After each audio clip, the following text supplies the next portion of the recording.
Excuse me, my kids have a couple of questions for you.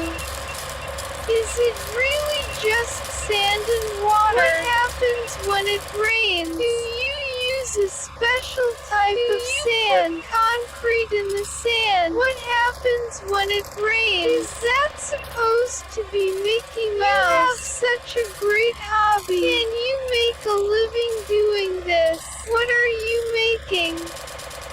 And today we are going to visit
Don't forget to like, share, and subscribe.